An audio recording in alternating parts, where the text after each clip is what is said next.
أعوذ بالله السميع العليم من الشيطان الرجيم بسم الله الرحمن الرحيم الحمد لله رب العالمين والصلاة والسلام على أشرف الأنبياء والمرسلين سيدنا ونبينا بالقاسم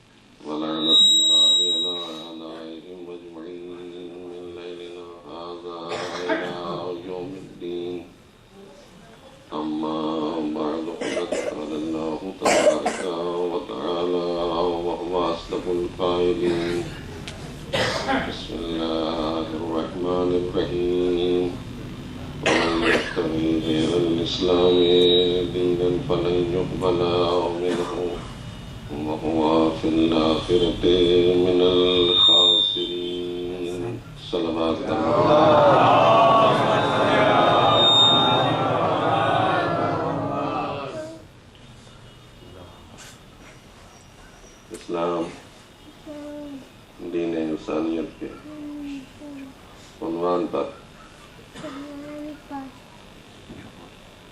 قرآن مجید کی اس آیہ کریمہ کا سہارا لے کے کچھ باتیں ابھی گزارش کی جا چکی ہیں اور اسی سلسلے کو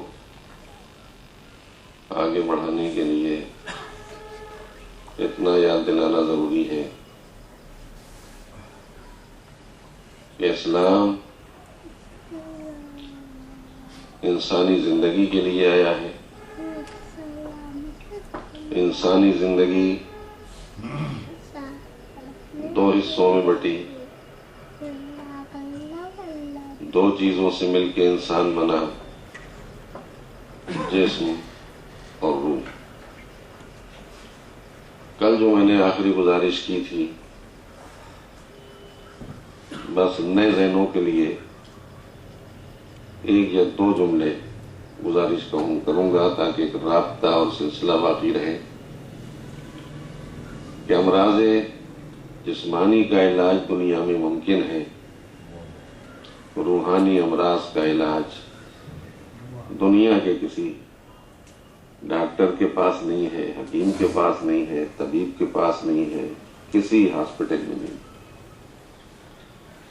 روح کا علاج، روحانی بیماریوں کا علاج اگر ہے تو مذہب کے پاس. اسی لیے میں نے گزارش کی تھی کہ مذہب امراض روحانی کا شفاخانہ بن کے آیا ہے، اور جب مذہب امراض روحانی کا شفاخانہ بن کے آیا ہے تو نبی طبیب روحانی ہے، قرآن کتاب شفا. اور اس وقت جو سب سے بھیانک دور تاریخ میں گزرا، جسے جاہلیت اور جہالت دونوں کے نام سے یاد کیا گیا، مگر قرآن مجید نے جو اس دور کو یاد کیا ہے تو ضلال مبین سے، کھلی ہوئی گمراہی، اور اسی دور میں آخری رسول اور آخری نبی حضور ختمی مرتبہ جناب محمد مصطفیٰ صلی اللہ علیہ وسلم۔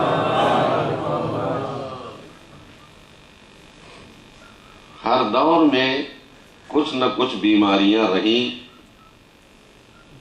لیکن اس دور کی بیماری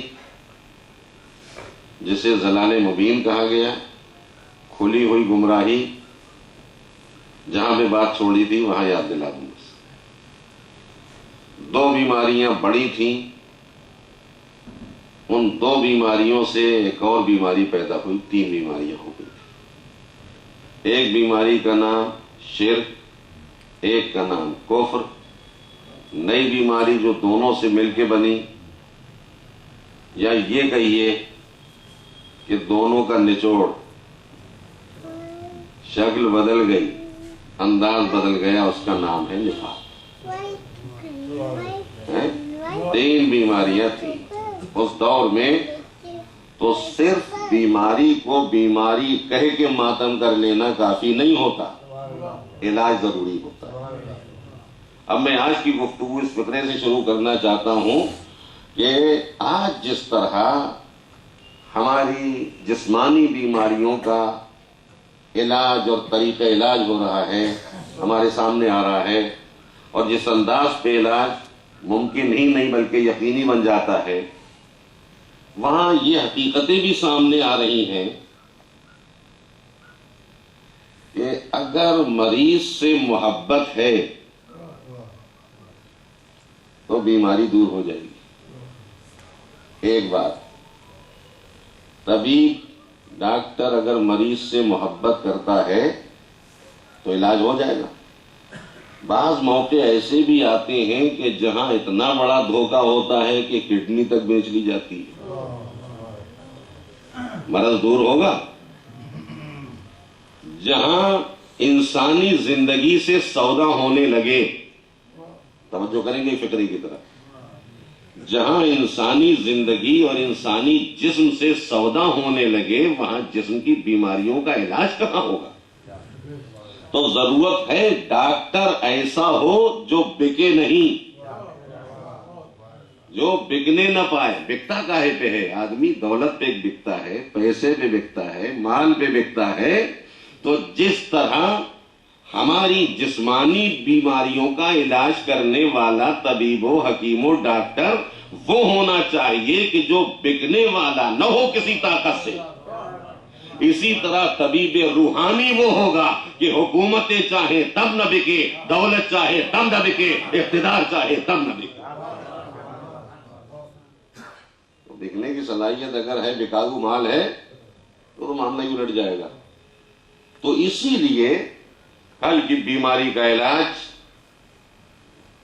انسان کو بنانے والے نے اور انسان کے لیے بہترین دین معین کرنے والے نے اس طرح سے دنیا میں بھیجا کہ روحانی بیماریاں دور ہو جائیں۔ میں ان تفصیلوں میں نہیں جاؤں گا، بہت وقت چاہیے۔ کل جس کی طرف میں نے اشارہ بھی کیا تھا کہ نبی کو طبیبی روحانی بنا کے بھیجا، مگر علاج کیا تھا؟ قرآن کی آیت پڑھ لیجئے، ترجمہ سن لیجئے، بس وہی علاج تھا کہ هو الذی بعث فی الامیین رسولا منہم یتلو علیہم آیاتہ۔ کیسے علاج کرتا ہے نبی؟ آیتوں کی تلاوت کے ذریعے، نفسوں کو پاک کرنے کے ذریعے، کتاب اور حکمت کی تعلیم کے ذریعے۔ یہ تھا طریقہ علاج کا۔ اب رہا اس بات کا سوال، ایک جملہ ہو کہ کوئی بھی مرض ہو، بلکہ اکثر امراض ایسے ہوتے ہیں کہ جس میں دوا بعد میں دی جاتی ہے، ڈاکٹر پرہیز پہلے بتاتا ہے۔ پرہیز پہلے، کھائے جاؤ، بد پرہیزی بھی کرے جاؤ، مرض دور ہوگا نہیں۔ ضرورت ہے کہ دوا کے ساتھ، علاج کے ساتھ پرہیز بھی ہو۔ یہ بار بار تقوی کی دعوت کیوں دی جا رہی ہے قرآن مجید میں؟ کہ دوا مل جائے گی روحانی امراض کی، مگر پرہیزگاری بھی تو ضروری ہے۔ بنیادی چیز قرار دی ہے کہ تم پرہیزگاری کرو گے تو مرض دور ہونے میں بڑی آسانیاں پیدا ہو جائیں گی، خود بخود امراض روحانی کا علاج ہو جائے گا۔ تو یہ ضروری گزارشیں تھی اس سلسلے کی. اب میں آگے بڑھ کے کہنا چاہتا ہوں کہ وہ نبی کتنی دور رس نگاہیں تھیں کہ اپنی قیمتی زندگی کو صرف کر دیا. قیمتی زندگی کو صرف کر دیا نبی نے. اور اس پیار اور محبت کے ساتھ ایک جملہ کہنے کی اجازت ہے. اس طبیب روحانی کو کتنی محبت تھی انسانیت سے، آدمیت سے، اتنی محبت تھی جو اس انسانی وجود کے لیے ادھر سے دین آیا تھا جس کا نام تھا اسلام. اسلام سے محبت خود بتائے گی کہ انسان سے کتنی محبت تھی. انسانی زندگی کے لیے آیا اسلام. اب انسان سے کتنی محبت ہے یہ پتا چلے گا کہ حضور سرکار رسالت کو اسلام سے کتنی محبت تھی. اتنی محبت تھی کہ آج دیکھیں انسانی مزاج ہے. بیٹا بیمار ہو گیا، ایک مثال ہے. بیٹا بیمار ہو گیا، اگر پہلو میں باپ کے انسانی دل ہے اور باپ کے دل کا جذبہ ہے تو وہ کوشش یہ کرے گا کہ میری دولت جتنی بھی ہے لوٹے تو لٹ جائے مگر بیٹا بچ جائے. یہ فطری بات ہے. ہوتے ہیں ایسے بھی کہ جو دولت کی خاطر اولاد کی زندگی کی پرواہ نہیں کرتے، مگر انسانیت کا تقاضا یہی ہے، شرافت کا تقاضا یہی ہے. پہلوں میں اگر انسانی دل دھڑک رہا ہے تو وہ دولت بچانے کی فکر نہیں کرے گا، بیٹے کو بچانے کی فکر کرے گا. دولت لٹے تو لٹ جائے، بیٹا بچ جائے. یہ ہے انسانی فکر. جب یہ انسانی فکر ہے تو مجھے کہنے دیجئے، دنیا کا ہر انسان اولاد بچانے کے لیے دولت لٹا دیتا ہے، اور میرے نبی کا مزاج یہ ہے، میں جملہ پھر دوہرا دوں تاکہ ذہن ساتھ چلے.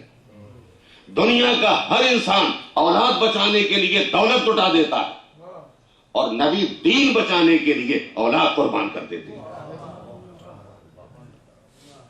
کتنا پیارا دین تھا کہ جس کے لیے اولاد کی قربانی برداشت کر لی کہ یہ پیارے قتل ہو جائیں، شہید ہو جائیں، ان کی زندگیاں قربان ہو جائیں مگر اسلام بچ جائے، دین بچ جائے. تو دین آیا تھا انسانیت کے لیے. انسانیت سے محبت نہ ہوتی تو نبی اولاد کو قربان کرنے کے لیے تیار نہ ہوتے. اور کتنی تکلیف ہوگی نبی کو یہ سوچ کے کہ ایک وقت ایسا بھی آئے گا کہ اولاد قربان ہو جائے گی.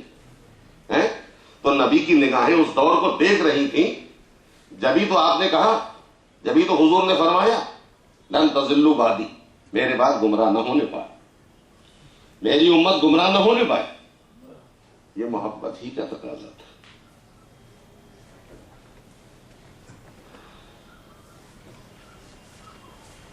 حدیث پھر سے سنانی، بار بار کی سنی ہوئی ہے مگر مجھے دلیل کے طور میں پیش کرنا. دنیا سے جاتے جاتے حضور نے فرمایا انی تارکن فیکم الثقلین، میں تمہارے درمیان میں دو وزنی گراں قدر چیزیں چھوڑے جا رہا ہوں. ایک اللہ کی کتاب، دوسرے میری اطرت جو اہل بیت ہے. ما ان تمسکتم بہما لن تضلوا بعدی، جب تک تم ان دونوں سے وابستہ رہو گے میرے بعد گمراہ نہیں ہو سکتے. لن تضلوا بعدی، میرے بعد گمراہ نہیں ہو سکتے. شرط یہ ہے کہ قرآن و اہل بیت دونوں سے وابستہ رہو. وَهُمَا لَن يَفْتَرِقَا حَتَّى يَرِدَ عَلَيَّ الْحَوْض، اور یہ دونوں آپس میں ایک دوسرے سے الگ نہیں ہو سکتے. ایک دوسرے سے آپس میں جدا نہیں ہو سکتے. قیامت آ جائے جدا نہیں ہو سکتے، برزخ آ جائے جدا نہیں ہو سکتے، صراط آ جائے جدا نہیں ہو سکتے، میزان آ جائے جدا نہیں ہو سکتے، یہاں تک کہ میرے پاس حوض پر پہنچے. وہاں تک کی نشاندہی کر دی. بڑی تشریحیں چاہیے، بڑی توضیحیں اور وضاحتیں چاہیے، مگر میں صرف ایک بات کہوں گا، حضور کو امت سے اتنا پیار اور اتنی محبت، اور یہ نبی کی گویا زندگی کی آخری تمنا بھی ہے۔ بھائی یوں سن لیجئے کہ آخری نبی کی زندگی کی آخری تمنا ہے کہ میری امت گمراہ نہ ہو۔ آخری نبی کی زندگی کی آخری تمنا، آخری وقت میں نبی نے اعلان کیا، 2 چیزیں چھوڑ کے جا رہا ہوں، غدیر کے خطبے میں بھی، اس کے علاوہ بھی۔ اور تمام علماء نے اس حدیث پیغمبر کو تسلیم کیا، کوئی انکار نہ کر سکا، صرف لفظوں کا تھوڑا فرق ہے، معنی سب کے ایک ہے۔ پوری امت نے تسلیم کیا کہ نبی نے فرمایا کہ میں اپنے بعد 2 چیزیں چھوڑ کے جا رہا ہوں، ایک قرآن، ایک اہل بیت۔ پہلے لفظ کو دوہرا دیتا ہوں، آخری نبی کی آخری تمنا ہے کہ میری امت گمراہ نہ ہو۔ دنیا میں ہر انسان کی آخری تمنا کی قیمت ہے، ہر انسان کی آخری تمنا کی قیمت ہے۔ حد یہ ہے کہ وہ مجرم جسے قانون زندہ نہیں دیکھنا چاہتا، سزائے موت سنا دی جاتی ہے، سزائے موت سے پہلے اس مجرم سے بھی پوچھ لیا جاتا ہے تیری آخری تمنا کیا ہے، اور حتی الامکان کوشش جلد کی جاتی ہے کہ وہ تمنا پوری کر دی۔ تو جب دنیا میں مجرم کی تمنا کی یہ قیمت ہے تو اچھے انسان کی آخری تمنا کی کیا قیمت ہوگی؟ اور جو اچھوں کو اچھا بنانے آیا تھا،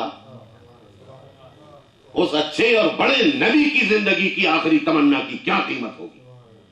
بس اب ایسے میں مجھے ایک ہی لفظ کہنا ہے، جب نبی کی آخری تمنا یہ تھی کہ امت گمراہ نہ ہو، اور گمراہ اس وقت نہیں ہوگی جب قرآن اور اہل بیت سے وابستہ ہو جائے، تو جو دونوں سے وابستگی چھوڑ دے گا وہ تمنا پیغمبر کو پامال کر رہا ہے۔ اب پہچاننا آسان ہے، نبی والا کون ہے اور نبی کی تمنا سے ٹکرانے والا کون ہے۔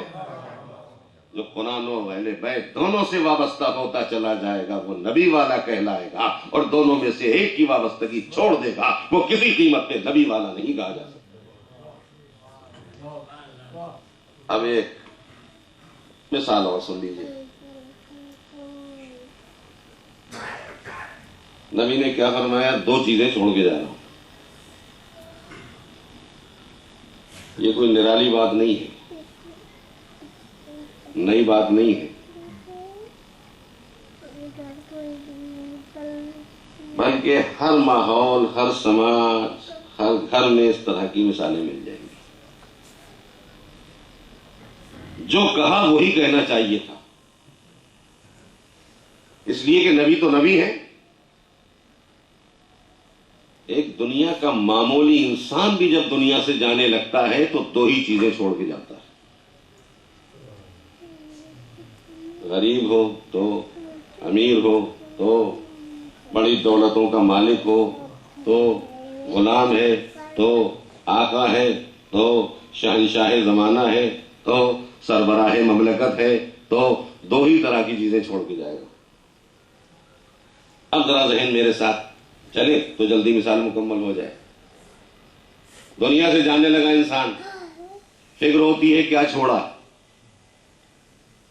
اب یہ الگ الگ رخ ہوتے ہیں فکر کے، کہ جانے والے نے کیا چھوڑا، اپنے سوچتے ہیں کسی اور غرض سے، غیر سوچتے ہیں کسی اور انداز سے، لیکن سوچا تو جاتا ہے کہ مرحوم دنیا سے چلے گئے، فلاں صاحب دنیا سے اٹھ گئے، کیا چھوڑا؟ اچھا کچھ نہیں ہے تو اگر نیوز آتی ہے، پیپر میں خبر آئے گی، تب بھی یہ ضرور لکھا جائے گا اتنے بیٹے چھوڑے، اتنی بیٹیاں چھوڑی، اتنے گھر والے ہیں۔ اس کے علاوہ لوگ ذرا بچ بچ کے لکھتے ہیں، کئی گھر چھوڑے، کتنی پراپرٹی چھوڑی، کتنا بینک بیلنس چھوڑا، مگر اس سے یہ تو اندازہ ہو جاتا ہے کہ جو جاتا ہے وہ یہی چھوڑتا ہے۔ اب مجھ سے سنیے، معمولی انسان ہو یا بڑا انسان ہو 2 طرح کی چیزیں چھوڑے گا۔ جانے والا چلا، یہ الگ بات ہے، یہاں فکر ہو گئی کیا چھوڑا، وہاں ملائکہ نے استقبال کیا، وہاں چھوڑ کے آئے، یہاں کے لیے کیا لے کے آئے، تو وہ بعد میں سنیے گا اگر موقع مل گیا. لیکن یہاں سے چلے کیا چھوڑا، اولاد، بیٹا بیٹی، بھائی بہن، ماں باپ، عزیز رشتہ دار، اس کے علاوہ زمین جائیداد، مال دولت، مکان، بینک بیلنس، یہی تو چھوڑتا ہے، کم ہو یا زیادہ. چھوٹا انسان ہے تو کم چھوڑے گا، بڑا انسان ہے زیادہ چھوڑے گا، مگر چھوڑے گا تو یہی. اب مجھے تقسیم کرنے دیجئے، اگر مجھے حق مل گیا کہ جو کچھ چھوڑا ہے وہ 2 حصوں پہ تقسیم ہوگا. پوری توجہ. ایک چیز ہے خاموش، آگے نہیں بڑھوں گا میں. جو کچھ چھوڑا ہے اس میں ایک چیز ہے خاموش، زمین جائیداد، مال دولت، پراپرٹی، بینک بیلنس، یہ ہے خاموش. بیٹا بیٹی، بھائی بہن، ماں باپ، یہ ہے بولنے والے. تو انسان جو کچھ چھوڑتا ہے اس میں ایک چیز خاموش ہوتی ہے، ایک چیز بولنے والی ہوتی ہے. دنیا کا قانون اور دستور یہ کہتا ہے کہ جو خاموش ہوتی ہے وہ ترکہ کہلاتی ہے، جو بولنے والے ہوتے ہیں وہ اس کے وارث بنا کرتے ہیں. جب یہ دنیا میں ہوتا ہے، ہر جگہ ہوتا ہے، ہر گھر میں ہوتا ہے، ہر خاندان میں ہوتا ہے، ہر سماج میں ہوتا ہے، ہر مذہب میں ہوتا ہے، ہر معاشرے میں ہوتا ہے، یہ خاموش چیز ترکہ بنتی ہے، بولنے والے اس کے وارث ہوتے ہیں. نبی نے کہا میں بھی 2 چیزیں چھوڑ کے جا رہا ہوں. قرآن خاموش ہے، اہل بیت بولنے والے ہیں، تو قرآن ترکہ بنے گا، آل محمد اس کے وارث بنیں گے. صلوات پڑھتے محمد والے.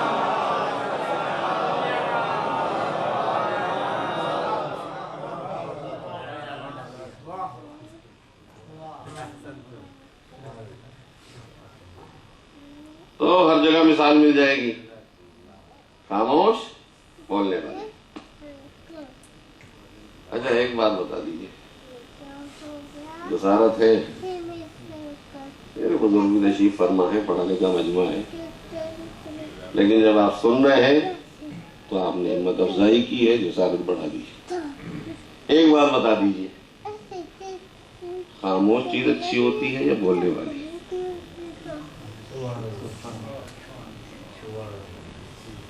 یہ آزمائش ہے، بہت سنتے ہیں میں سے، خاموش بہتر یا بولنے والا؟ ٹھیک ہے، اب تو مولانا ہیں، آپ افضل کہیں گے اسے، صحیح ہے. مگر مجھ جیسے آدمی سے اگر پوچھا جائے کہ اگر معاملہ دائر ہو 2 چیزوں میں کہ خاموش کے ساتھ رہو گے یا بولنے والے کے ساتھ، تو میں تو یہی کہوں گا خاموش کے ساتھ. خاموش بہتر. وجہ سنیے گا، پوری توجہ. ہاں، اس لیے کہ خاموش ہے، وہ کسی غلطی پہ نہ روکے گا نہ ٹوکے گا. بولنے والا ہر غلطی پہ روکتا بھی جائے گا، ٹوکتا بھی جائے گا. اب ذرا ذہنوں کو تاریخ کی طرف تو لے جائیں. جب خاموش ہر جگہ خاموش رہے گا، غلطی کرو تب خاموش، اچھائی کرو برائی کرو خاموش ہے. مگر بولنے والا ہے، ہر غلطی پہ روکے گا ٹوکے گا. تو اب مصلحت یہ ہے، پالیسی یہ ہے، سیاست کا تقاضا یہ ہے کہ خاموش کو لے لو، بولتے والے کو ترک کر دو. بولنے والے کو ترک کر دو، اس لیے کہ بولنے والے کو اپنایا تو روکے گا اور ٹوکے گا. یہی تو پالیسی تھی کہ قرآن کافی ہے.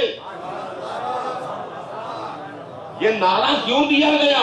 اس لیے کہ قرآن تو خاموش ہے. نیزوں پہ اٹھاؤ گے تب چپ رہے گا، گھر میں رکھو گے تب چپ رہے گا، سر پہ رکھو گے تب چپ رہے گا. تو قرآن خاموش تھا، لہذا اپنا لیا گیا. آل محمد بولنے والے تھے. مگر یہ سامنے کی مثالیں تھی، ضروری سمجھتا تھا کہ میں سنا دوں انہیں. اب تو ایک باتیں، ایک صلوات پڑھ دیں محمد.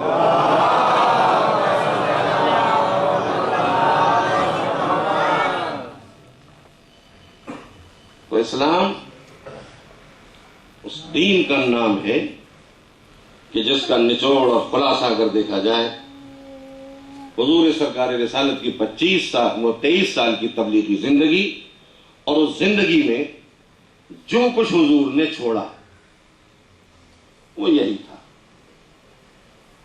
ایک قرآن ایک اہل بیت۔ اب وابستگی کا مطلب کیا ہے؟ کبھی کبھی طرز جملے بھی آ جاتے ہیں، اچھا کوئی ہو یا نہ ہو ہمیں اس سے کیا مطلب، اپنا حساب لے لیں کہ ہم قرآن سے وابستہ ہیں، اہل بیت سے وابستہ ہیں۔ وابستگی کا مطلب اتنا تو سمجھ ہی لیجیے کہ قرآن مجید سے وابستگی کا مطلب، ساتھ رہنے کا مطلب قرآن کا یاد کر لینا نہیں ہے، قرآن کا پڑھ لینا نہیں ہے، قرآن کی تلاوت کر لینا نہیں ہے، بلکہ قرآن کی وابستگی یہ ہے کہ جو حکم ادھر سے ملتا جائے ہم اسے مانتے چلے جائیں۔ تو وابستگی حکم ماننا ہے، صرف پڑھ لینا نہیں ہے، تعریف کرنا نہیں ہے، کیا اچھا قرآن ہے، معجزہ ہے، اتنی شاندار لفظ ہے۔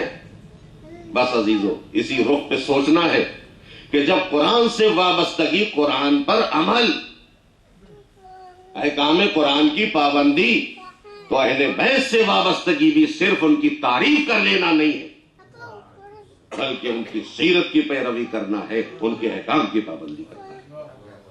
تو ہم میں سے ہر آدمی کو حق ہے اور پیمانہ سامنے ہے، اور اس پیمانے میں دیکھ لینا ہے کہ ہم کتنے بڑے مسلمان ہیں، کتنے بڑے مومن ہیں، کتنے بڑے چاہنے والے ہیں۔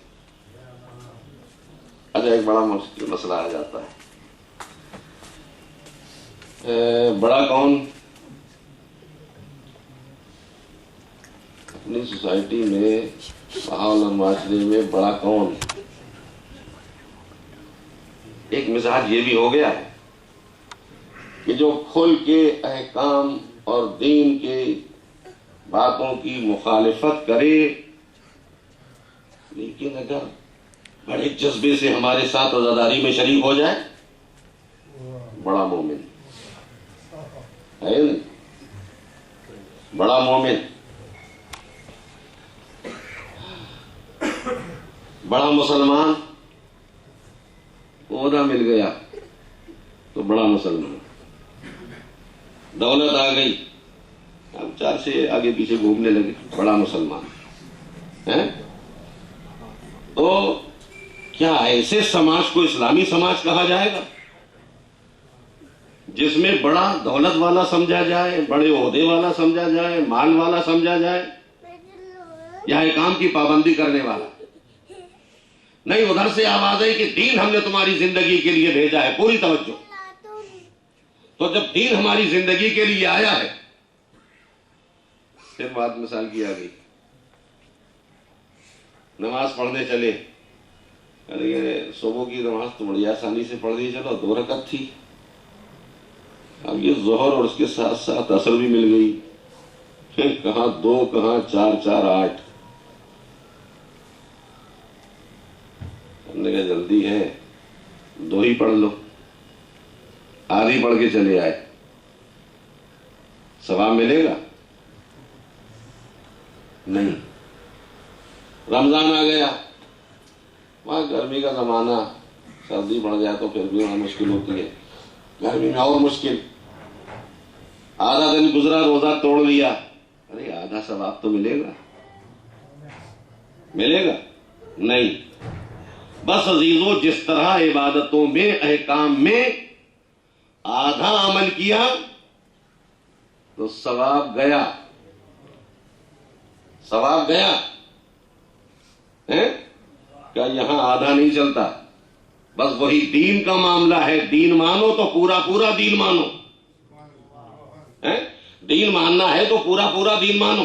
اب مجھے کھل کے کہنا ہے کہ دین میں اگر 100 باتیں ہیں، مثال کے طور پہ دین میں اگر 100 باتیں ہیں، 100 باتوں کا مطالبہ کیا دین نے، مذہب نے، اسلام نے، ہم نے کہا معاملہ 50-50 میں چل جائے، 25 پہ اگر ہم نے عمل کیا، لیکن فکر کہاں پہ؟ اسی فکر تک پہنچانا ہے، 25 بھی نہیں کرتے، اب جو شمار کیا تو 100 میں شاید 25 بھی نہ نکلے، اور آگے بڑھے 10% تو نکل ہی آئے گا. 100 باتوں میں 10 پہ عمل، اور امید لگا کے بیٹھے ہیں ہائے ہائے کریں گے 10% اور جزا کی امید ہے 100%. مل جائے گی؟ نہیں، جزا 100% جبھی ملے گی جب پورا دین مانا بھی جائے اور عمل بھی کیا جائے. اور اسی لیے پورا نصاب دین کا مذہب نے پیش کر دیا ہے، قرآن نے پیش کر دیا ہے، اللہ نے پیش کر دیا ہے، نبی کی زبان سے ہمارے سامنے آ گیا ہے کہ ماننا ہے تو پورے دین کو ماننا ہے. آدھا دین نہیں چلے گا، پونا دین نہیں چلے گا. پوری جزا چاہیے تو پورے دین کے نصاب پہ عمل کرنا پڑے گا. صلوات پڑھ دیں محمد.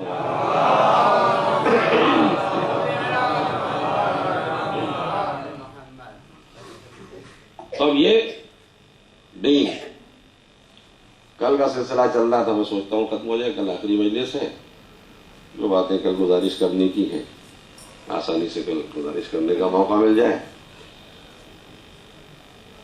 2 باتیں ہیں، ایک اصول دین کل سنا چکا ہوں، دوسرے فروع دین. ایک عقیدہ اور ایک عمل کی منزل ہے. میرے جوان بھی بیٹھے ہیں، بچے بھی ہیں، ان کے لیے ذرا بزرگوں سے معذرت کے ساتھ، یہ تو ہمارا ابتدائی سبق ہوتا ہے، مگر نہیں، یہی ابتدائی ہے اور یہی انتہائی ہے. اصول دین، فروع دین. عقیدہ کیا ہے، عمل کی منزل کیا ہے. دیکھیں اصول دین سیدھا ایک معیار ہے ہمارے ہاں، ہم طے نہیں کرتے ہیں کہ یہ اصول دین، یہ اصول دین، یہ اصول دین. یہ بات ادھر کی ہے، وہ جسے من مانا چاہے. کل میں گزارش کر چکا ہوں نا کہ اللہ جس کے ماننے کا حکم دے گا اسے مانا جائے گا. تو جب ادھر سے حکم آ جائے، وہ جسے ماننے کا حکم دے وہ ہے اصول دین. اچھا فروع دین، حکم تو ادھر سے آئے گا، عمل ہمارا ہوگا، ہم کریں گے وہ قبول کرے گا.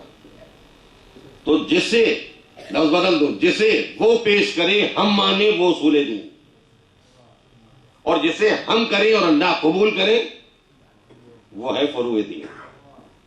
تو ہمارے عمل سے متعلق جو اللہ قبول کرتا ہے اسے فروع دین کہتے ہیں. دونوں کا فرق یہ ہے، بہت موٹا سا فرق. اس دنیا میں زندگی میں ہمیں دونوں چیزوں پہ عمل کرنا، ایک کو ماننا ہے اور ایک پہ عمل کرنا ہے. لیکن تھوڑی دیر ذہنوں پہ بوجھ رہے گا، رہنے دیجیے، لیکن ایک بات سن لیجیے کام. اصول دین اور فروع دین چلے، دونوں چلے، ساتھ چلے. ایک ساتھ چھوڑ دے گا، ایک ساتھ نہیں چھوڑے گا. پھر لفظ بدل رہا ہوں. انسانی زندگی کے 2 حساب ہیں، 2 کھاتے ہیں. ایک کھاتا موت پہ بند ہو جائے گا، ایک کھاتا موت کے بعد بھی کھلا رہے گا. جو موت پہ بند ہو جائے اس کا نام ہے اصول دین، اور جو موت کے بعد بھی کھاتا کھلا رہے اس کا نام ہے فروع دین. اللہ کو مانا ہے، رسول کو مانا، رسالت پہ ایمان، امامت کو بھی مان لیا، قیامت کو بھی مان لیا. کبھی سنا کہ کسی نے یہ سوچا کہ ارے بابا جان دنیا سے چلے گئے، والد ماجد اڑ گئے، مگر وہ ذرا اللہ کو کم مانتے تھے. اب بیٹے کو ذرا ہمدردی پیدا ہوئی، جانے والے باپ سے محبت پیدا ہوئی، اچھا ٹھیک ہے چلے گئے، ہم ان کی طرف سے اللہ کو ماننے لیتے. بیٹا اگر چاہے کہ باپ کی طرف سے اللہ کو مان لے تو اس کا ماننا کام آئے گا. ہاں، وہاں بیٹے کا ماننا اس کے ساتھ ہے، باپ کا ماننا اس کے ساتھ ہے. کہا رسول کو ذرا کم مانتے تھے، ہم مانے لیتے ہیں. نہیں، قیامت پہ ذرا کم بھروسہ تھا، کم اعتقاد تھا، کم یقین تھا، ہم یقین رکھے لیتے نہیں. تو فروع دین جانے والا دنیا سے جب گیا تو سلسلہ رک گیا ماننے کا. بس ماننے کا سلسلہ موت پہ بند ہو جاتا ہے. لیکن اگر کوئی نمازیں چھوڑ گیا، روزے کسی کے رہ گئے، اعمال باقی رہ گئے، دوسرے واجبات رہ گئے، حج کا فریضہ رہ گیا، خمس رہ گیا، دوسروں کے حقوق باقی رہ گئے، کسی کا مال اپنے ذمے تھا وہ ادا نہیں کیا، تو اب بیٹے کی ذمہ داری ہے. نمازیں رہ گئی، پڑھ دو یا پڑھوا دو. روزے رہ گئے، رکھ لو، رکھوا دو. خمس رہ گیا، ادا کر دو، دے دو. تو جو چیزیں باپ کے ذمے رہ گئیں تو اعمال کی وہ منزل ہے اور فروعات کی وہ منزل ہے کہ اگر یہاں عمل کیا جائے گا تو اس کے کھاتے میں حساب پہنچتا جائے گا، حسنات میں اضافہ ہوتا چلا جائے گا. تو یہ دو چیزیں ہیں دین میں، اصول دین اور فروع دین. ایک کا سلسلہ موت پر رک جائے گا، ایک کا سلسلہ آخرت تک باقی رہے گا. ایک انسان ہے کہ جس نے کوئی اچھا کام کیا، مسجد بنائی، مدرسہ بنایا، عزاخانہ بنایا، کوئی اچھا سلسلہ قائم کر دیا، تو اب جب تک وہ باقی ہے اس کا ثواب اس تک پہنچنا ہے، تو اس کے کھاتے کو تو کھلا ہی رہنا ہے. یہ ہے دونوں چیزیں، اصول دین اور فروع دین. بس اب میں بیان کو آخری منزل تک لانے کے لیے ایک بات بس گزارش کروں. توحید کہاں سے الگ ہوئی تھی؟ جب پہلی مرتبہ ماننے کا سوال اٹھا تھا. کل سنائی گئی، پہلی مرتبہ ماننے کا سوال اٹھا تو ملائکہ اپنی توحید الگ لے کے پیشانیاں جھکانے لگے کہ ہم اللہ کو بھی مانتے ہیں اور اللہ جس جس کے ماننے کا حکم دیتا ہے اسے بھی مانتے ہیں.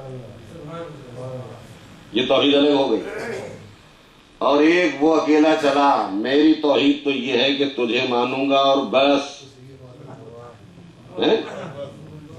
تو وہاں بس آ گئی. کوئی نہ رسول آئے پیغام دے کے چلے گئے. جب رسول نہیں تو بے ایمان کیا؟ سلسلہ ہی ختم ہو گیا. وہ میسنجر تھا، میسج دے کے چلا گیا. کیسا ماننا؟ تو یہ توحید کہاں کی ہے؟ اور جو باتیں آج زبانوں پہ آ رہی ہیں توحید کے نام پہ، تو زبانیں نئی ہیں، تصور پرانا ہے نا. وہاں سے چلی آ رہی ہے تاریخ اتنی پرانی. مگر ہم نے، میں اس لیے گزارش کر رہا ہوں، ہم نے ہمیشہ سچائی کو، حقیقتوں کو، اچھائی کو، دین کی حقیقتوں کو اپنوں سے زیادہ باطل کے ذہن سے سمجھا ہے. ذرا توجہ کریں گا. اپنوں سے زیادہ باطل کے ذہن سے ہم نے حقیقتوں کو پہچانا ہے. سب سے پہلے حقیقتوں کو پہچانوا گیا شیطان.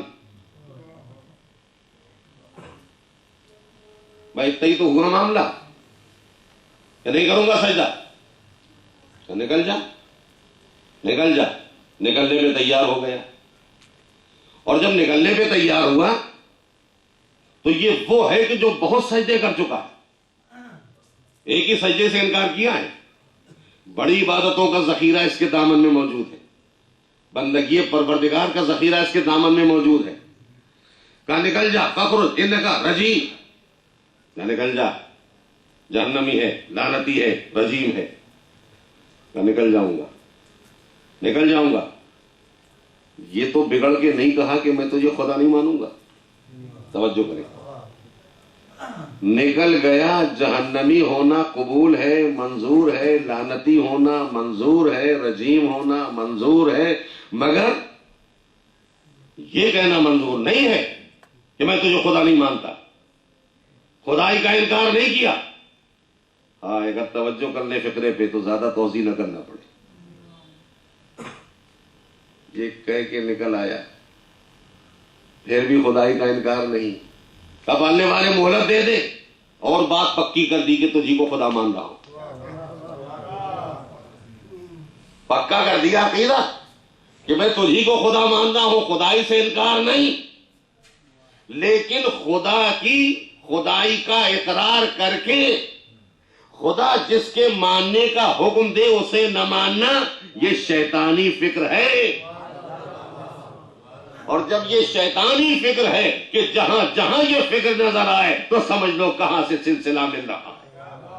سلسلہ آگے بڑھ کے ملاتے جاؤ، یہ شیطان کی فکر سے سلسلہ مل رہا ہے یا ملکوتی فکر سے سلسلہ مل رہا ہے؟ ملکوتی فکر یہ ہے کہ خدا کو بھی مانیں گے اور خدا جس جس کے ماننے کا حکم دے گا اسے بھی مانتے چلے جائیں گے۔ نکل آیا رجیم اور لعنتی ایک بات۔ دوسری بات یہ کہ اتنا بڑا ذخیرہ اس کے پاس عبادتوں کا موجود تھا اور اب اللہ کی خدائی سے انکار بھی نہیں ہے، خدائی سے انکار بھی نہیں ہے۔ کیا کہہ کے چلا؟ بہکاؤں گا تیرے بندوں کو، مہلت اس لیے مانگ رہا ہوں کہ بہکاؤں گا، سوائے کچھ نیک اور صالح بندوں کے۔ شیطان کی فکر پہچانی؟ ہاں، شیطان شیطان ہو کے اقرار کر رہا ہے کہ کچھ ایسے بندے بھی ہیں کہ جو میرے بہکانے میں نہیں آ سکتے، تو یہ عصمت کا اقرار ہے یا نہیں ہے؟ یہ شیطان کی فکر تو اتنی اونچی ہو گئی کہ وہ کچھ نیک بندوں کو پہلے ہی سے مان رہا تھا، ہیں ان تک میرا کام نہیں ہوگا اور میرا جادو نہیں چلے گا بہکانے کا۔ جلدی سے سنیے آخری بات، متوجہ ہیں؟ ایک صلوات پڑھ دیجیے۔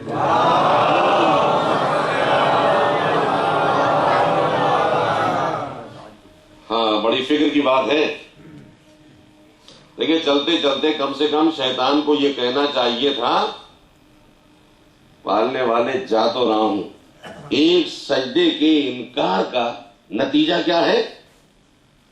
جہنم،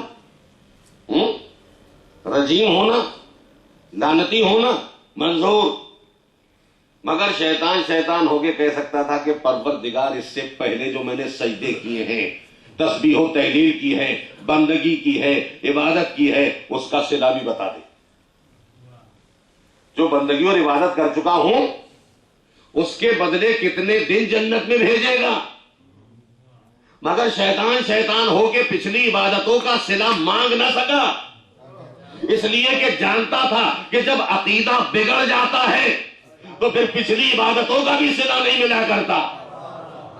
تو اس فکر سے دنیا فائدہ اٹھا کے اتنا تو طے کر لے کہ شیطان ہو کے جانتا تھا کہ عقیدے ہی کی بنیاد پہ اعمال کی جزا ملا کرتی ہے، اور جب عقیدے بگڑ جاتے ہیں تو جزائیں نہیں ملا کرتی، جہنم انجام بن جاتا ہے۔ صلوات پڑھ دے محمد۔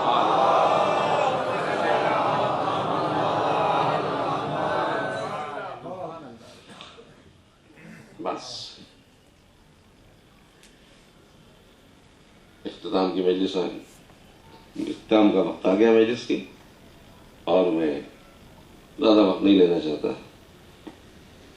جو گزارشیں رہ گئی ہیں وہ انشاءاللہ کل سنیے گا، آج یہیں پہ بیان روک دوں گا۔ اسلام ایک مکمل دین ہے، دو چیزوں سے، عقیدہ اور عمل، مل کے یہ دین بنا۔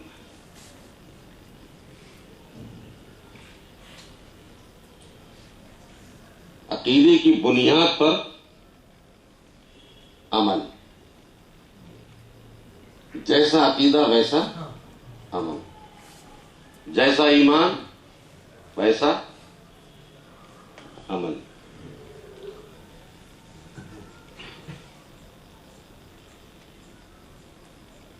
پوری دین کی تاریخ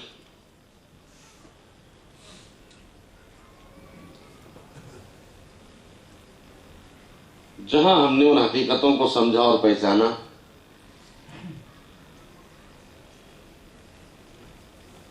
انسانی زندگی کے لیے جو مکمل ایک نظام بن کے آیا ہے، اسی کا نام ہے اسلام۔ اور یہ اسلام اس وقت ہماری زندگی میں ملے گا جب قرآن اور اہل بیت دونوں سے ہماری وابستگی ہوگی۔ وابستگی کے بغیر تصور نہیں ہے کہ زندگی کامیاب ہو یا ہم منزل مقصود تک پہنچ جائیں۔ دنیا میں ہر انسان کو یہ فکر ہوتی ہے کہ ہم نقصان سے بچے رہیں۔ میں نے جو آیت پڑھی ہے اختتام میں اس کو دہرائے دیتا ہوں، وَمَن يَبْتَغِ غَيْرَ الْإِسْلَامِ دِينًا فَلَن يُقْبَلَ مِنْهُ، جو بھی اسلام کے علاوہ کوئی دوسرا دین اختیار کرے گا، اپنائے گا، اس سے وابستہ ہوگا تو اللہ اسے قبول نہیں کرے گا۔ فَلَن يُقْبَلَ، کسی قیمت پر وہ دین قبول نہیں کیا جائے گا اسلام کے علاوہ اگر اس کو اختیار کر لیا جائے تو اللہ کسے قبول کرے گا؟ اسلام۔ اور آخری فقرہ سنیے، اسلام کے علاوہ کوئی دوسرا دین اختیار کرنے والا دنیا میں چاہے تو اپنے کو فائدے اور نفع میں محسوس کر لے، لیکن آخرت میں اس کا شمار ہوگا نقصان پانے والوں میں۔ تو آخرت کا نقصان اس کے لیے ہے جو اسلام کو چھوڑ کے کوئی دوسرا دین مان لے، تو اس کا لازمی نتیجہ یہ ہے کہ آخرت کا نفع اس کے لیے ہے جو صرف اسلام مانے، جو صرف اسلام کو مانے گا نفع اسی کو تو ملے گا۔ میں 2 لفظوں سے زیادہ اب یہاں نہیں لینا چاہتا، بیان میرا رک چکا ہے، مگر یہ مسائل کی منزل تک آتے ہوئے مجھے ان لفظوں کو گزارش کرنا ہے کہ اسلام نفع، اسلام کو ماننے والا نفع میں ہے۔ نفع کیا ہے؟ آخرت کے نفع کا نام ہے جنت، نقصان کا نام ہے جہنم ہے۔ جب آخرت کا نفع جنت ہے، نقصان جہنم ہے، تو یہ فیصلہ تو ہم دنیا ہی میں کر لیں گے کہ ہم جنت میں جا رہے ہیں یا جہنم کی طرف جا رہے ہیں۔ جتنا اسلام ہم نے مانا ہے وہ اسلام خود بتا دے گا کہ تمہاری آخری منزل کیا ہے۔ جب آخری منزل یہی طے ہو جائے گی، توجہ ہے، کوئی انسان ہمیں ایسا نہیں ملا کہ جس نے یہ کہا ہو کہ ہم نقصان کے لیے یہ کام کر رہے ہیں، گھر سے نکلے نفع کی امید میں، آفس جا رہے ہیں نفع کے لیے، اسکول جا رہے ہیں نفع کے لیے، کالج جا رہے ہیں نفع کے لیے، یونیورسٹی جا رہے ہیں نفع کے لیے، کاروبار کر رہے ہیں نفع کے لیے ہیں۔ تو جتنے کام ہیں دنیا میں، کوئی انسان گھر سے قدم نہیں نکالتا یہ کہتا ہوا کہ ہم نقصان کے لیے جا رہے ہیں۔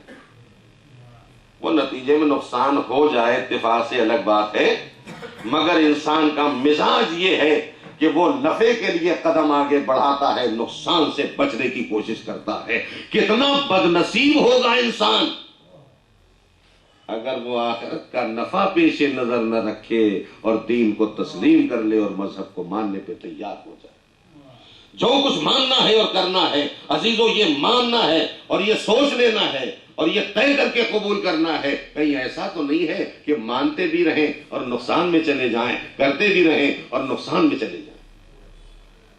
تو انسان کا نفع قائم ہے کہ وہ مانے اور وہ کرے کہ جس کے نتیجے میں آخرت میں جنت ملے۔ بس ہر انسان چاہتا ہے نفع اور نقصان۔ کب ہوتا ہے نفع، کب ہوتا ہے نقصان؟ جب انسان کچھ پا لیتا ہے تو نفع، اور نہیں پاتا تو نقصان۔ پانے والے ہم نے 2 طرح کے دیکھے۔ ایک پانے والا وہ کہ جو زیادہ لگائے اور کم پائے۔ زیادہ لگا کے جو کم پاتا ہے وہ نفع میں نہیں رہتا، وہ ہے نقصان میں۔ اور ایک وہ ہے جو کم لگاتا ہے اور نتیجے میں زیادہ پاتا ہے۔ دیکھیے یہ تو دنیا میں بزنس کا بھی اصول ہے کہ پہلے لگانا پڑتا ہے تب انسان پاتا ہے۔ دولت لگائے، ذہانت لگائے، فکر لگائے، یہ سب لگانا پڑتا ہے تب نتیجے میں پاتا ہے۔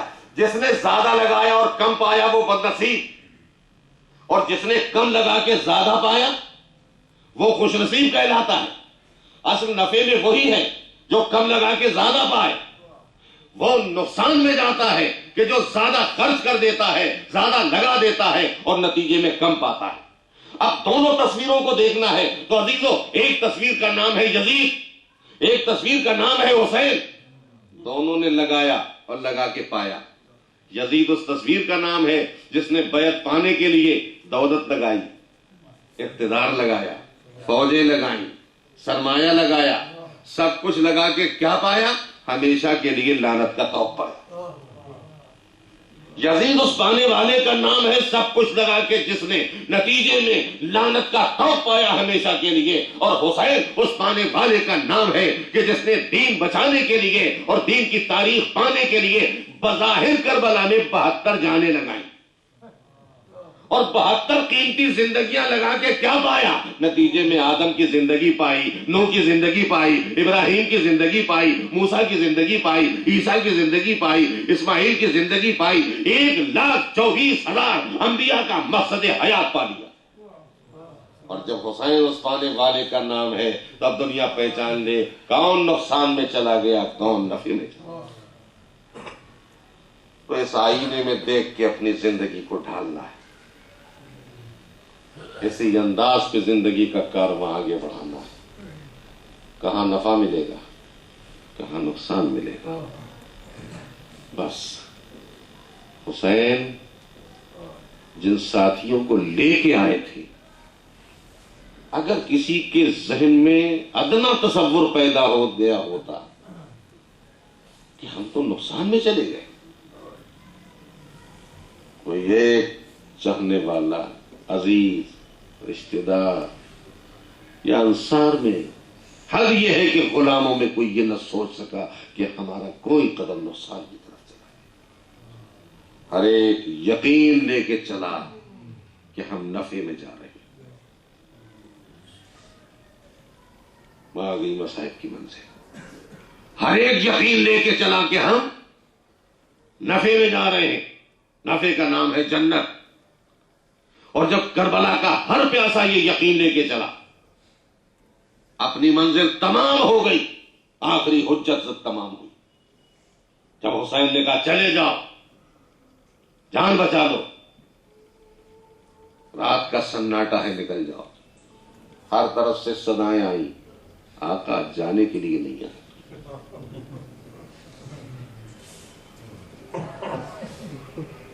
یقین والوں نے اپنی زندگی کا فیصلہ سنا دیا۔ پوری توجہ، فطرہ مکمل کر رہا ہوں میں۔ پیاسوں نے اپنے یقین کا فیصلہ سنا دیا، آقا جائیں گے نہیں، جانے کے لیے نہیں آئے، امام کو امام سمجھ کے آئے، حق کو حق سمجھ کے آئے، آپ کے قدموں پہ جان قربان کرنے کے لیے آئے، اپنا فیصلہ سنا دیا۔ بس جب نفع کا یقین کر کے آئے تھے تب حسین نے بھی ان کے نفع کا اعلان کر دیا۔ اچھا میرے ساتھیوں، جب اس یقین کی منزل پہ ہو تو ذرا میری انگلیوں کے درمیان تو نظر کرو۔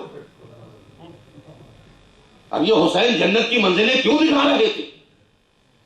جب انہوں نے اپنے کردار و عمل کا فیصلہ سنا دیا، اور جب تمام ہو گئی، ساتھی اپنا فیصلہ سنا رہے تھے اور حسین اپنا فیصلہ سنا رہے تھے۔ 2 انگلیوں کے درمیان میں اپنا مقدر دیکھ لو، نتیجہ عمل دیکھ لو، اپنا نفع دیکھ لو۔ یہ حبیب کی منزل ہے، یہ زہیر کی منزل ہے، یہ سعید کی منزل ہے، یہ مسلم کی منزل ہے، یہ عباس کی منزل ہے۔ ایک ایک کی منزل حسین دکھا رہے ہیں چاہنے والوں۔ بس بڑے یقین والے تھے وہ پیاسے جنہوں نے کربلا میں صبح سے عصر عاشور تک اپنی جانیں قربان کر دی، مگر یقین کم نہیں تھا ان اسیروں میں جو زینب و سید سجاد کے ساتھ کوفہ و شام کے بازاروں سے چلے، اس طرح سے جیسے کنیزوں کو قیدی بنا کے لے جایا جاتا ہے۔ اور خصوصیت کے ساتھ وہ منزل گزر گئی ان بے کسوں کے ساتھ جہاں سید سجاد جیسا صابر، ہائے کربلا میں کیسے زندہ رہ گئے سید سجاد، لاشوں کے درمیان، خون کے دریاؤں کے درمیان اس طرح سے چلے۔ اور اب چلے تو ایک طرف شہیدوں کے سر، دوسری طرف بیویوں کے کھلے سر۔ یہ کیفیت ہے؟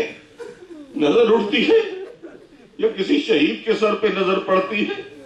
ادھر نظر اٹھتی ہے کسی بیوی کے سر پہ، کھلے سر پہ نظر پڑتی ہے۔ آئے کیسا دل تھا، کیسا جذبہ تھا، کیسے دل سنبھالیا بیکس نے، اور اسی کا نتیجہ تھا کہ جب شام کا بازار آ گیا، شام کا دربار آ گیا، سید سجاد کو زندگی بھر یاد رہا۔ آئے کربلا کی مصیبتیں تھیں، کربلا کے راستے کی مصیبتیں تھیں، کوفے کی مصیبتیں تھیں، مگر ہاں کسی نے پوچھ لیا مولا سب سے زیادہ مصیبتیں، کم سے کم 3 مرتبہ کہتے تھے الشام الشام الشام، اور جب پوچھنے والا پوچھتا تھا کہ کربلا میں 12 گھر اجڑ گئے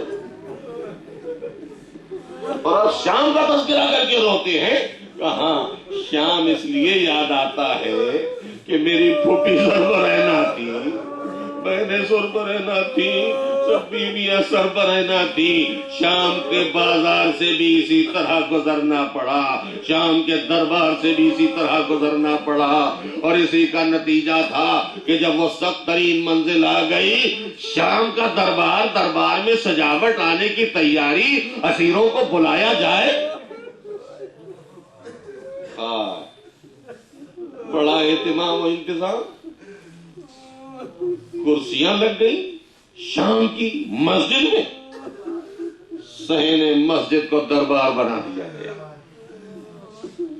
کیسے اتنا وقت گزارا ان بے کسوں نے شام کی مسجد کے دروازے پہ کھڑے ہو کے، لیکن جب دربار آراستہ ہو گیا اور ایک ظالم نے آ کے آواز دی چلو حاکم کے سامنے تمہیں پیش کرنا ہے، یزید کے سامنے تمہیں پیش کرنا ہے۔ اب وہ وقت تھا کہ ہر منزل کو صبر و شکر کے ساتھ طے کرنے والی میری شہزادی زینب دل تڑپ گیا اور تڑپ کے بیویوں کی طرف دیکھا۔ اب سربراہ ہمیں یزید کے سامنے لے جایا جا رہا ہے، بس دل ایسا تڑپا کہ آواز دی بیویوں میرے قریب تو آ جاؤ۔ اتنے مرحلے گزر گئے، میں نے برداشت کر لیا، اب یزید کے سامنے سربراہ لے جایا جا رہا ہے، یا تو چادروں کا انتظام کرو، علی کی بیٹی اس طرح سے سربراہ نہ جائے گی۔ ارے جیسے ہی زینب نے کہا بیویوں قریب آؤ، اور قریب آ کے ہاتھوں کو اٹھاؤ، اب میں بد دعا کروں گی تم آمین کہنا، اب مجھ سے ان کا ظلم برداشت نہیں ہوتا۔ بس جیسے ہی بد دعا کے لیے بیوی نے ہاتھ اٹھائے، ایک مرتبہ سر حسین متوجہ ہو گیا، اے میرے لال سجاد اپنی پھوپھی کو روک لے، بد دعا نہ کرے، میری محنت رائے گاہ چلی جائے گی۔ میں ایک مرتبہ سید سجاد نے ہاتھوں کی ہتکڑیاں سمیٹی، پیروں کی پھیڑیاں سمیٹی، گلے کے لنگر کو سنبھالا اور ہاتھوں کو جوڑ کے پھوپھی کی طرف مخاطب ہو گئے، اے پھوپھی اماں ذرا اپنے بھیا کے سر کی طرف تو دیکھیے۔ اب جو پھوپھی نے نگاہ اٹھائی، بھائی کا چہرہ دیکھا، نو کے نیزہ پہ آنکھوں سے آنسو نکل رہے ہیں، ارے دل اور تڑپ گیا، ہاتھ جوڑ لیے، اے میرے ماں جائے، اکبر کے لاشے پہ نہ روئے، عباس کے لاشے پہ نہ روئے، اون و محمد کی میتوں پہ نہ روئے، اصغر کو دفن کیا آنسو نہ بہائے، اے میرے بھیا کون سی مصیبت ہے، کون سی مصیبت ہے، آنسو نکل آئے آنکھوں سے، آواز آئی بہن ارے میری محنت ضائع نہ ہونے پائے، صبر کرتی ہوئی اسی طرح چلی جا، یہ آخری منزل ہے بہن۔ زینب نے سر کو جھکا لیا، بھیا میں تیری مرضی پہ راضی ہوں، سیعلم الذین ظلموا أَيَّ منقلب ينقلبون أَلَا لَعْنَةُ اللَّهِ عَلَى الْقَوْمِ الظَّالِمِينَ۔ پروردگار ہمارے ان کلمات کو قبول فرما دے، یہ کلمات کے صدقے میں توفیق دے کہ ہمارے خیر کرے، برائیوں سے بچے۔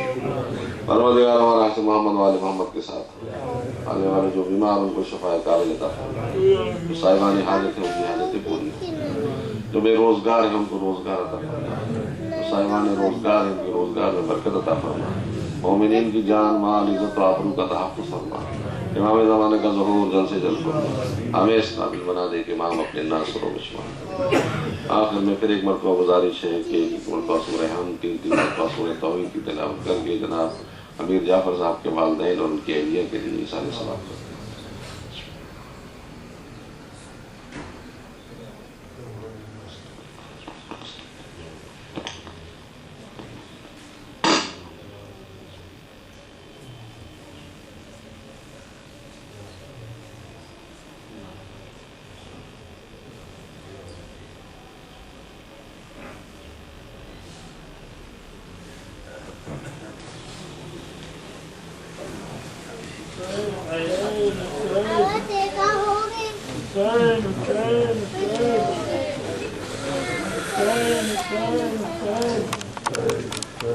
Turn.